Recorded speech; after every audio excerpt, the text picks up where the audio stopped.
후기 근대 미술, 사실주의와 인상주의, 사실주의 A. 사실주의는 리얼리즘과 같은 말로 낭만주의가 보여주는 극적이고 과장된 미적 양식에 대한 저항으로부터 탄생했다.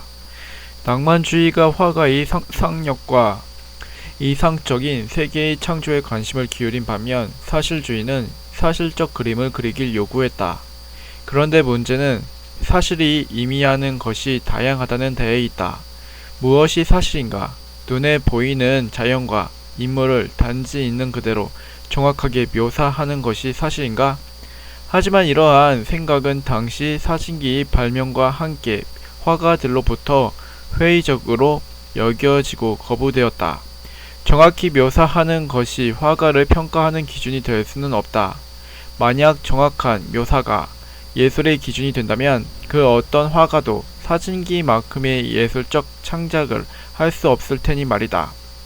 그래서 사실주의에서의 사실은 눈에 보이는 사물을 똑같이 그려낸다는 의미가 아니라 그릴 대상을 선정하는 데 있어서의 사실을 추구한다는 의미다. 쉽게 말하면 우리 남루한 현실을 포장하지 않고 있는 그대로 그려내는 것이 사실이 되는 것이다. 사실주의 이전의 그림들은 역사적인 영웅을 용맹하게 그린다거나 도자기 같은 피부를 가진 누드의 여신을 그린다거나 한껏 치장한 귀족을 아름답게 그렸다.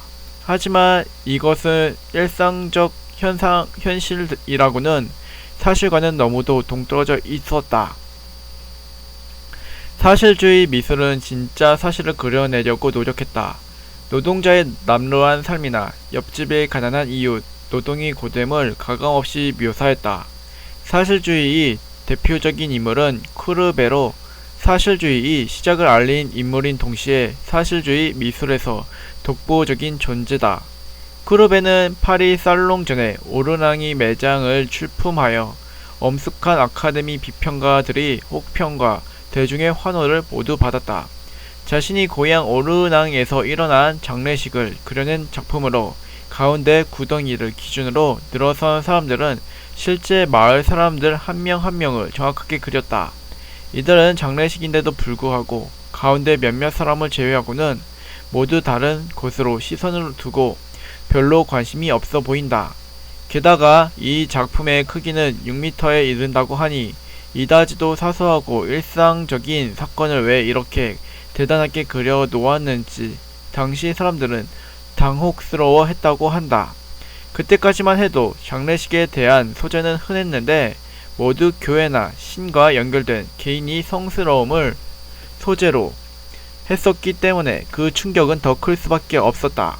오르낭의 매장은 사실주의의 신호탄이었다. 이후 그는 돌 깨는 사람, 화가의 아틀리에 등 현실의 모습을 가감없이 담담하게 보여주는 사실적인 그림들을 그렸다. 당대의 가난한 다수를 있는 그대로 가감없이 그렸을 뿐이지만 쿠르베의 그림은 정치적일 수밖에 없었다. 이는 당시 사회적 분위기에서 기인한다. 프랑스 혁명 이후 왕과 귀족 중심의 엘리트주의에서 다수의 가난한 민중의 참여가 강조된 민주주의로 사회적 분위기가 변화하면서 당시는 이념이 대립으로 매우 혼란스러운 상황이었다. 왕을 중심으로 한 전통적 세계관과 민중을 중심으로 한 혁명적 세계관이 충돌하고 있었다. 이러한 분위기에서 민중을 회화의 주인공으로 가져온 것만으로도 그의 작품은 진보적 성향을 강하게 대변할 수밖에 없었다. 이렇게 표현 방식에서 필연적으로 발생하는 정치적 이념성으로 결국 20세기가 되면 사실주의는 프롤레타리아 계급의 독재를 추구하는 공산주의 정치 이념을 대변하게 된다. 사회주의 리얼리즘으로 불리는 이러한 미술 사조는 1934년 제1회 소비에트 작가회의에서 사회주의 사상에서 인정하는 유일한 창작 방법으로 채택되었다. 공산주의 이념을 선전하고 확산하는 도구로 사용된 것이다. 미술이 미의 추구라는 본질에서 벗어나 이념 전달의 수단이 되었다는 점에서 사회주의 리얼리즘은 중세 암흑기의 교회 미술과 비슷한 양상을 띈다고도 볼 수 있다. 당시 사실주의는 예술에서 배제되었던 일상을 예술의 소재로 대비시켰고 예술계와 대중에게 예술의 의미를 새롭게 고민하게 했다.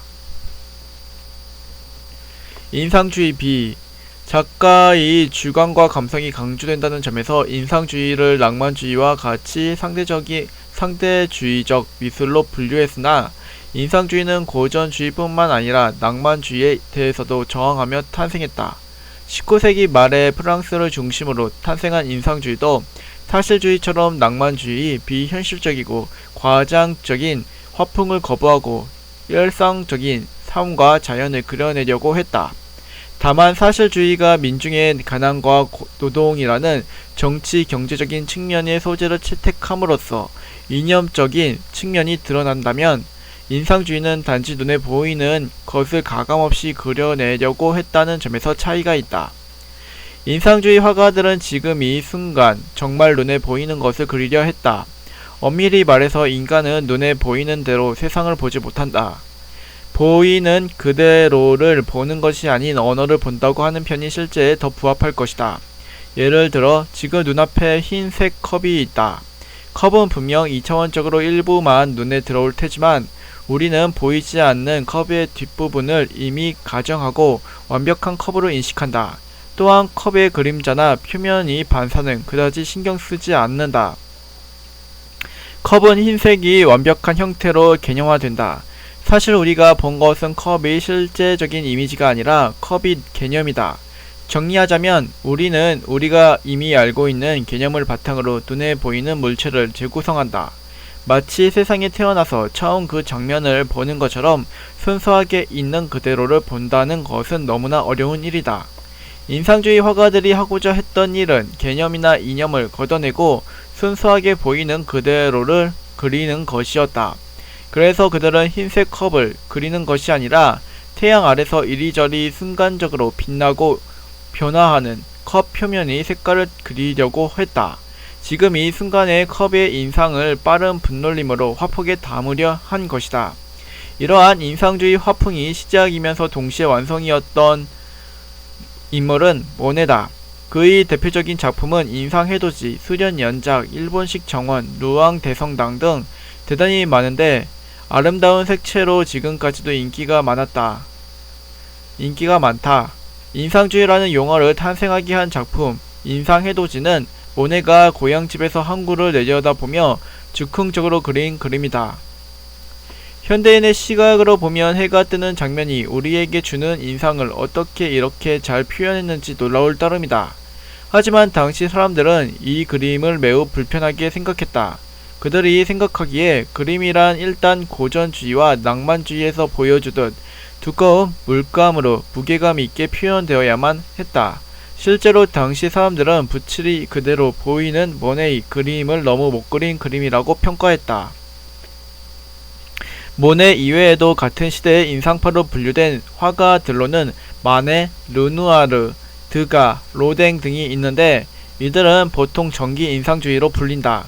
이들은 같은 인상파로 분류되기는 하지만 각각의 화풍과 표현 기법은 공통 분모를 찾기 어려울 정도로 다채롭다.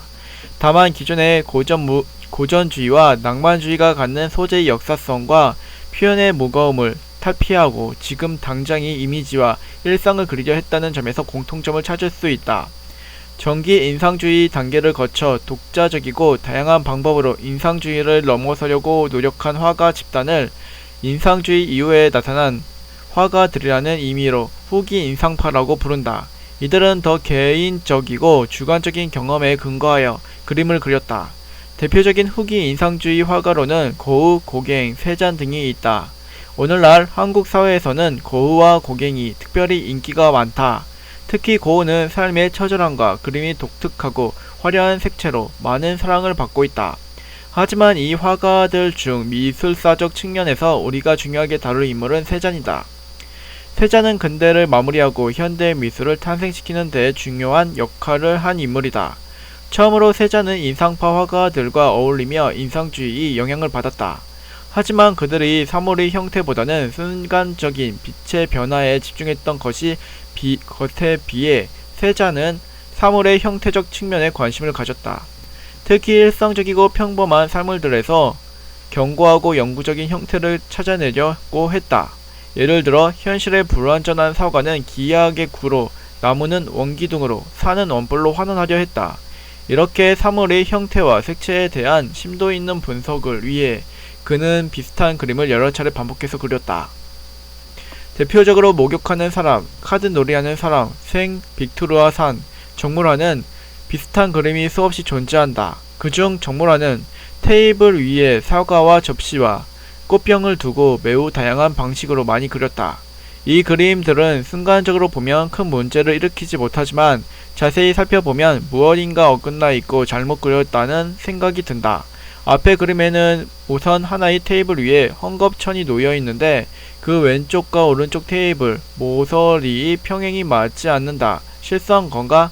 그렇지는 않다. 이러한 불일치는 세잔이 잘못 그렸기 때문이 아니라 오히려 너무 정확하게 그렸기 때문이다. 실제 사람은 시각적으로 중간이 가려진 직선을 어긋나게 보거나 물체의 수평을 다르게 본다고 한다. 그런데 이러한 실제의 불일치를 이성이 조정함으로써 논리적으로 당연하게 보고자 하는 방향으로 보이게 만든다. 세자는 사물을 반복해서 관찰함으로써 이성적으로 시각이 조정되기 전의 상태를 하나의 화폭에 구성한 것이다. 이 외에도 세잔의 그림에서 이상한 점을 더 찾을 수 있다. 왼쪽 그림에서 보면 테이블 위에 놓여있는 체리 접시가 테이블의 수평과 어긋나서 마치 체리 접시만을 위에서 따로 보고 그린 듯하다. 왜 이런 그림을 그렸을까? 세잔이 의도적으로 관점을 어긋나게 한 것은 그가 정말로 그리고자 한 것이 순간의 인상이 아니라 사물의 본질이었기 때문이다. 이 지점에서 세잔은 인상파와 결별한다. 인상주의가 순간적인 이미지를 빠르게 그릴 때 당연히 전제하는 것은 그림을 그리고 있는 화가의 단일한 시선이다. 인상주의를 포함한 기존의 모든 그림은 한 명의 화가의 관점에서 본 1인칭의 세계를 그린다. 이때의 주인공은 화가가 된다. 회화는 화가 중심이 세계인 것이다. 이와 반대로 세잔이 그리고자 한 것은 사물 그 자체의 본질로 그림의 주인공은 사물의 본질이 된다. 생각해보면 실제 사물은 관찰자의 시선과 독립해서 존재한다. 따라서 세잔이 생각할 때 그림에 존재하는 화가의 단일한 시선은 그렇게 중요한 요소가 아니었다. 정말 중요한 것은 시간과 공간이 제약에서 벗어난 구성적 측면에서의 사물의 형태였다. 그래서 세잔의 그림에서는 다른 측면에서 관측된 대상들이 동시에 하나의 화폭에 그려진 것이다. 세잔이 이러한 선구적인 작업은 후에 현대 입체파와 추상 미술을 탄생하게 함으로써 현대 미술이 시작하는 계기를 마련한다. 근대의 미술을 정리해보자. 근대 미술은 초기와 후기로 나눠진다. 초기 근대 미술은 이성을 중시하는 신고전주의와 감성을 강조하는 낭만주의의 대결로서 전통적인 미술적 대립의 구도를 확실하게 반영하고 있다. 후기에는 사실주의와 인상주의가 등장하며 신고전주의와 낭만주의를 모두 비판한다. 특히 고전주의와 낭만주의가 선택했던 소재의 역사성이나 종교성에서 벗어나 일상적이고 현실적인 그림을 그리고자 했던 것이 사실주의와 인상주의의 특징이다. 다만 사실주의가 노동과 민중의 현실이라는 사실을 그렸다면 인상주의는 순간적으로 변화하는 빛의 인상을 그리려 했다는 점에서 차이가 있다. 인상주의는 후기에 이르러 개성 넘치고 다채로운 천재적 화가들을 탄생시키며 실험적인 현대 미술로 넘어가는 다리가 된다. 이제 근대 미술을 절대주의와 상대주의 미술로 구분해보자. 신고전주의의 절대적 측면과 낭만주의의 상대적 측면은 각각 사실주의와 인상주의로 이어진다고 볼 수 있다. 우선 사실주의는 감성을 강조하는 낭만주의의 과장된 화풍을 거부하고 실제 현실을 그리려고 했다는 점에서 절대주의적 측면을 갖는다고 하겠다. 하지만 사실주의가 정치적 이념성을 강하게 내포했고 이후에 사회주의 체제를 선언하기 위한 수단으로 변화했다는 점에서 중세의 그리스도교 미술처럼 절대주의와 상대주의에 포착되지 않는 논외의 미술 화풍으로 분류하는 것이 타당하겠다. 반면 인상주의는 낭만주의에 대한 거부이긴 하지만 화가 개인이 주관과 감성을 강조했다는 점에서 상대주의적 미술로 분류할 수 있다. 이를 토대로 지금까지 미술 흐름을 정리해보자.